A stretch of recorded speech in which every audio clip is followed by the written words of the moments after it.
ನಮಸ್ಕಾರ, ರಿವ್ಯೂ ಚಾನಲ್ಗೆ ಸ್ವಾಗತ. ನಾನು ಸೌಖ್ಯ ಗಾಂವ್ಕರ್. ಇದೊಂದು ತಪ್ಪು ಮಾಡಿದ್ರೆ ಇವತ್ತಿಂದ ಬೀಳುತ್ತೆ 5 ಲಕ್ಷ ದಂಡ. GBAಯಿಂದ ಹೊಸ ರೂಲ್ಸ್ ಒಂದು ಚೂರು ಯಾಮಾರಿದ್ರೂ ಕೂಡ ಭಾರಿ ಸಂಕಷ್ಟಕ್ಕೀಡಾಗ್ತೀರಾ. ಏನದು ಹಾಗಾದರೆ? ಬೆಂಗಳೂರಿಗರಂತೂ ತಿಳ್ಕೊಳ್ಳೇಬೇಕಾಗಿರೋದು. ಡೀಟೇಲ್ಸ್ ಇರ್ತಾ ಹೋಗ್ತೀವಿ. ಮಿಸ್ ಮಾಡಿದ್ರೆ ನಮ್ಮ ಚಾನಲ್ನ ಸಬ್ಸ್ಕ್ರೈಬ್ ಮಾಡಿ ನಿಮ್ಮ ಅಭಿಪ್ರಾಯ ಕಮೆಂಟ್ ಮಾಡಿ ತಿಳಿಸಿ. ಎಸ್ ವೀಕ್ಷಕರೇ, ಈಗಾಗಲೇ ಏಪ್ರಿಲ್ ತಿಂಗಳಿಂದ ಹೊಸ ನಿಯಮಗಳು ಜಾರಿಗೆ ಬಂದಿವೆ. ಕರೆಂಟ್ ಬಿಲ್ಲು, ವಾಟರ್ ಬಿಲ್ ಜಾಸ್ತಿ ಆಗ್ತಿರೋದು ಮತ್ತು ಆರ್ಥಿಕ ನಿಯಮಗಳು ಅಂದರೆ ಹಣ ಚಲಾವಣೆಗೆ ನಿಯಮಗಳು, cash limit, deposit, transaction, current account ಎಲ್ಲದರಲ್ಲೂ ಕೂಡ ಈಗ ಕಂಡೀಷನ್ ನೋಡಿದ್ದೀವಿ. ಕ್ಯಾಶ್ ಲಿಮಿಟನ್ನು ನೋಡಿದ್ದೀವಿ. ಅದೆಲ್ಲ ಒಂದು ಕಡೆ. ಮತ್ತೊಂದು ಕಡೆ GBA ವ್ಯಾಪ್ತಿಯಲ್ಲಿ ವಾಸ ಮಾಡ್ತಿರೋರು ನೀವು ಆಗಿದ್ದರೆ ಈ ನಿಯಮವನ್ನು ಕಟ್ಟುನಿಟ್ಟಾಗಿ ಪಾಲಿಸಲೇಬೇಕಾಗಿದೆ. ಇದು ಬಹಳಷ್ಟು ವರ್ಷಗಳಿಂದ ಇತ್ತು ನಿಯಮ ಅನ್ನೋ ಥರ ಹೇಳ್ತಿದ್ರು, ಆದರೆ ಯಾವುದೂ ಫಾಲೋನೇ ಆಗ್ತಿರಲಿಲ್ಲ. ಈಗ ಕಟ್ಟುನಿಟ್ಟಿನ ನಿಯಮ. 5 ಲಕ್ಷ ರೂಪಾಯಿ ದಂಡ ಬೀಳುತ್ತೆ. 1-2 ಲಕ್ಷನೂ ಅಲ್ಲ, 5 ಲಕ್ಷ ರೂಪಾಯಿ ದಂಡ ಬೀಳುತ್ತೆ. ಏನು ಮಾಡೋಕೆ ಹೊರಟಿದ್ದಾರೆ ಹಾಗಾದರೆ? GBA ವ್ಯಾಪ್ತಿಯಲ್ಲಿ ಬೆಂಗಳೂರು ಘನತ್ಯಾಜ್ಯ ನಿರ್ವಹಣಾ ನಿಯಮಿತ BSWMC ಪ್ಲಾಸ್ಟಿಕ್ ಬಳಕೆಯ ವಿರುದ್ಧ ಒಂದು ಅಚ್ಚರಿಯ ಕ್ರಮಕ್ಕೆ ಮುಂದಾಗ್ತಿದೆ. ಈಗ ಅತ್ಯಂತ ಕಠಿಣವಾಗಿ ಸಭೆ ಸಮಾರಂಭ, ಅಂಗಡಿಗಳು ಅಥವಾ ಯಾವುದೇ ಬಗೆಯಲ್ಲಿ ಈ ಪ್ಲಾಸ್ಟಿಕ್ ವಸ್ತುಗಳನ್ನು ಬಳಸೋರು ಇರ್ತಾರಲ್ಲ, ಏಕ ಬಳಕೆ ಅಂದರೆ ಒಂದು ಸಲ ಮಾತ್ರ ಬಳಸುವಂಥ ಪ್ಲಾಸ್ಟಿಕ್, ಮರುಬಳಕೆಗೆ ಸರಿಯಾಗಿ ಸೂಟಾಗುವಂಥದ್ದಲ್ಲ, ಅಂತಹ ಏಕ ಬಳಕೆಯ ಪ್ಲಾಸ್ಟಿಕ್ಕನ್ನು ಬಳಸಿದ್ದೇ ಆದರೆ 5 ಲಕ್ಷ ರೂಪಾಯಿ ಡೈರೆಕ್ಟ್ ಸ್ಪಾಟಲ್ಲೇ ದಂಡ ಬೀಳುತ್ತೆ. ಮಾರ್ಷಲ್ಗಳು ಇನ್ನು ಮುಂದೆ ಇಡೀ GBA ವ್ಯಾಪ್ತಿಯಲ್ಲಿ ಸಂಚಾರ ಮಾಡಲಿದ್ದಾರೆ. ಅದಕ್ಕೆ ಅಂತಲೇ ಪಡೆಯನ್ನು ಕಟ್ಟಲಾಗಿದೆ. ಈಗ ಸಡನ್ ವಿಸಿಟ್ ಮಾಡ್ತಾರೆ, ಸರ್ಪ್ರೈಸ್ ವಿಸಿಟ್ಟು, ಎಲ್ಲಿಗೆ ಬೇಕಾದರೂ ಬರಬಹುದು. 5 ಲಕ್ಷದವರೆಗಿನ ದಂಡ. ಯಾವುದಾದ್ರೂ ಒಂದು ಮದುವೆ ಇರುತ್ತೆ ಅಂದ್ಕೊಳ್ಳಿ, ವಿವಾಹ ಮಹೋತ್ಸವ ಇರುತ್ತೆ, ದೊಡ್ಡ ಮಟ್ಟದ ಸಮಾರಂಭಗಳು ನಡೀತಿರುತ್ತೆ, ಯಾವುದೋ ಒಂದು ಫಂಕ್ಷನ್ ಇರುತ್ತೆ, ಬರ್ಡೇ ಪಾರ್ಟಿ, ಗೃಹ ಪ್ರವೇಶ, ಮದುವೆ, ಏನಾದರೂ ಕನ್ವೆನ್ಷನ್ ಹಾಲ್ಗಳಲ್ಲಿರಲಿ ಅಥವಾ ಮನೆಗಳಲ್ಲಿರಲಿ ಎಲ್ಲಾದರೂ ಮಾಡಬಹುದು. ಅಲ್ಲಿ ಏನಿರುತ್ತೆ? ಪ್ಲಾಸ್ಟಿಕ್ ಲೋಟಗಳು, ಪ್ಲಾಸ್ಟಿಕ್ ತಟ್ಟೆ, ಥರ್ಮೋಕಾಲ್ ತಟ್ಟೆಗಳು ಇಂಥದ್ದಿರುತ್ತೆ ಅಲ್ವಾ. ದೊಡ್ಡ ಪ್ರಮಾಣದಲ್ಲಿ ಅದರಲ್ಲೇ ಬಡಿಸೋದು, ಅದು ಇದು ಜ್ಯೂಸು ಪ್ಲೇಟು ಅಂದ್ಕೊಂಡು ಮಾಡ್ತಿರ್ತಾರೆ. ಅಂಥದ್ದು ಕಂಡ್ರೆ 5 ಲಕ್ಷ ರೂಪಾಯಿ ದಂಡ ಬೀಳುತ್ತೆ.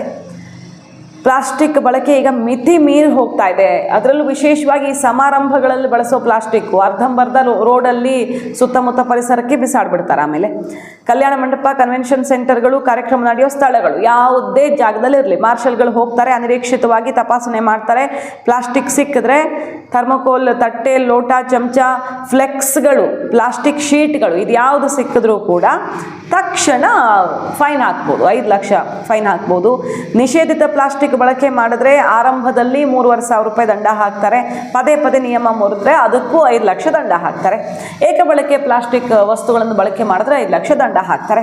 ಸೊ ಈಗ ಸ್ವಚ್ಛ ಬೆಂಗಳೂರು ಅನ್ನುವಂಥ ಒಂದು ಅಭಿಯಾನವನ್ನು ಕೈಗೊಳ್ಳೋದಕ್ಕೆ, ಸ್ವಚ್ಛ ಭಾರತ ಸ್ವಚ್ಛ ಬೆಂಗಳೂರು ಅನ್ನುವಂಥ ಅಭಿಯಾನವನ್ನು ಕೈಗೊಳ್ಳೋದಕ್ಕೆ ಮುಂದಾಗ್ತಾ ಇದ್ದು, ಇದರ ಅಡಿಯಲ್ಲಿ ಅತ್ಯಂತ ಗಂಭೀರ ಸ್ವರೂಪದಲ್ಲಿ ಆ್ಯಕ್ಷನ್ ತಗೊಳ್ಳೋದಕ್ಕೆ ಅವಕಾಶಗಳಿದೆ. ಪರಿಸರ ಸಂರಕ್ಷಣೆ ದೃಷ್ಟಿಯಿಂದ ಕಠಿಣ ನಿಯಮ ಜಾರಿಗೆ ತರ್ತಾ ಇದ್ದೀವಿ. ಸಾರ್ವಜನಿಕರು ಸಹಕರಿಸಲೇಬೇಕು ಇದಕ್ಕೆ ಇನ್ನು ಮುಂದೆ ಅಂತ ಹೇಳುತ್ತಿದ್ದಾರೆ. ಬೆಂಗಳೂರನ್ನು ಪ್ಲಾಸ್ಟಿಕ್ ಮುಕ್ತವಾಗಿಸೋದಕ್ಕೆ ಕೇವಲ ಸರ್ಕಾರ ಮಾತ್ರ ಕೆಲಸ ಮಾಡೋಕ್ಕೆ ಸಾಧ್ಯ ಇಲ್ಲ.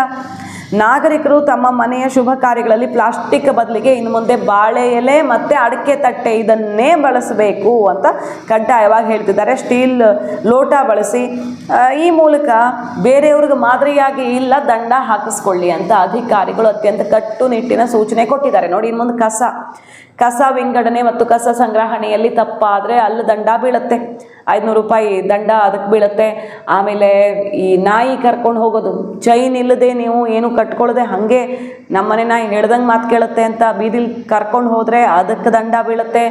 ನಾಯಿ ಕರ್ಕೊಂಡು ಹೋಗೋದಷ್ಟೇ ಅಲ್ಲ, ಮಲಮೂತ್ರ ವಿಸರ್ಜನೆ, ನಾಯಿ ಹೋದಲ್ಲಿ ಬಂದಲ್ಲಿ ನೀವು ಅದಕ್ಕೆ ವ್ಯವಸ್ಥೆ ಮಾಡ್ಕೊಂಡಿಲ್ಲ ಸಾಕಿದ ನಾಯಿಗೆ ಅಂದರೆ ಅದಕ್ಕೆ ದೊಡ್ಡ ದಂಡವನ್ನು ಕಟ್ಟಬೇಕಾಗತ್ತೆ.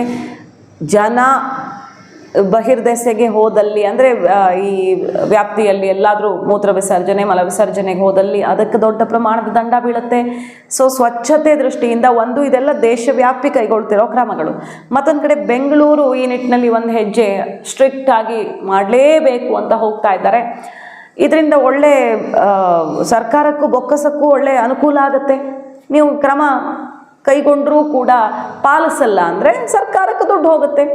ನಿಮ್ಮ ಹಣೆ ಬರ ಅದು. ನಮ್ಮ ಬೆಂಗಳೂರು, ನಮ್ಮ ಭವಿಷ್ಯ, ನಮ್ಮ ಮಕ್ಕಳ ಭವಿಷ್ಯ ಸೇಫ್ ಆಗಿರಬೇಕು ಅಂದರೆ ಇಲ್ಲಿ ಪರಿಸರ ಚೆನ್ನಾಗಿರೋದು ನಮ್ಮ ಜವಾಬ್ದಾರಿ.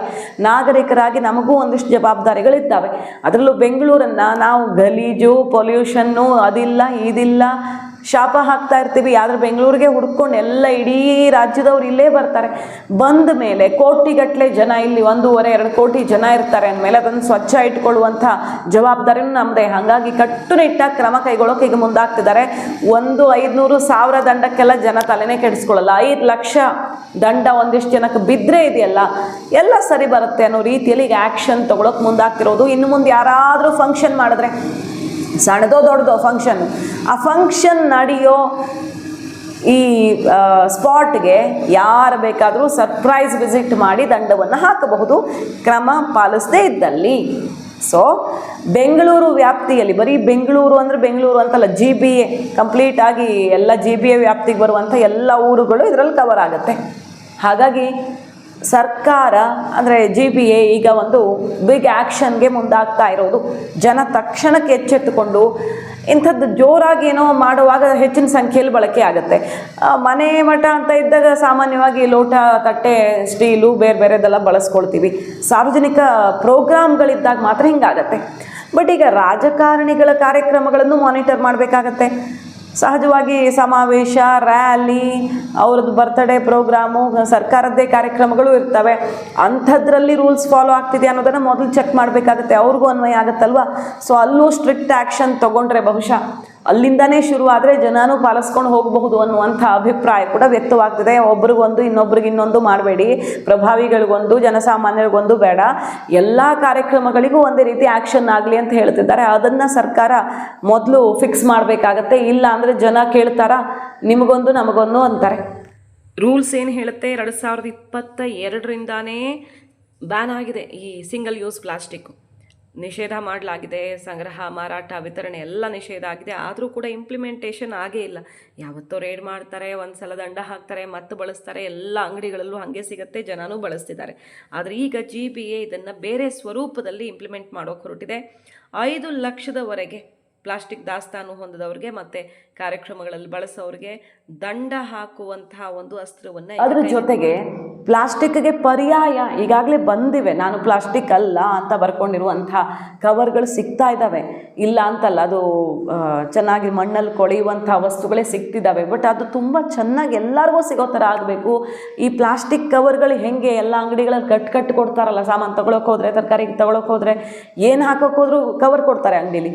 ಆ ಥರ ಅವ್ರ ಕೈಗೆ ಈ ಆಲ್ಟರ್ನೇಟಿವ್ ಕವರ್ಗಳು ಬರೋ ಥರ ಆಗಿಬಿಟ್ರೆ ಸಹಜವಾಗಿ ಎಲ್ಲರೂ ಫಾಲೋ ಮಾಡ್ಕೊಂಡು ಹೋಗ್ತಾರೆ. ಯಾರಿಗೂ ನಮ್ಮ ಪರಿಸರ ಹಾಳು ಮಾಡಬೇಕು ಅಂತಿಲ್ಲ. ಬಟ್ ಹೇಗೆ ಸರಿ ಮಾಡೋದು ಅನ್ನೋದ್ರ ಬಗ್ಗೆ ಸೂಕ್ತವಾದಂಥ ದಾರಿ ಕಾಣಿಸ್ತಿಲ್ಲ.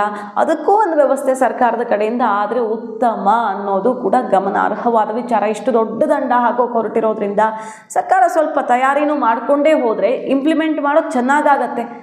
ಸುಮ್ಮನೆ ಸರ್ಕಾರ ಹೇಳ್ತು ಇವರು ಹೆದರ್ಕೊಳ್ಳೋದು ಇಲ್ಲ ಕದ್ದು ಮುಚ್ಚಿ ಮಾಡೋದಕ್ಕಿಂತ ಎಲ್ಲರೂ ಸೇರಿಕೊಂಡು ತುಂಬ ಚೆನ್ನಾಗಿ ಈ ಸಲ ಇದನ್ನು ಯಶಸ್ವಿಗೊಳಿಸೋದಕ್ಕೆ ತಯಾರಿನೂ ಮಾಡಿಕೊಂಡೇ ಹೋಗಲಿ ಅನ್ನೋದೇ ಬೇಡಿಕೆ. ಮಾಹಿತಿ ಇಷ್ಟ ಆಗಿದ್ರೆ ಮಿಸ್ ಮಾಡದೆ ನಮ್ಮ ಚಾನಲ್ನ ಸಬ್ಸ್ಕ್ರೈಬ್ ಮಾಡಿ. ನಿಮ್ಮ ಅಭಿಪ್ರಾಯ ಈ ಬಗ್ಗೆ ಕಮೆಂಟ್ ಮಾಡಿ ತಿಳಿಸಿ. Thank you.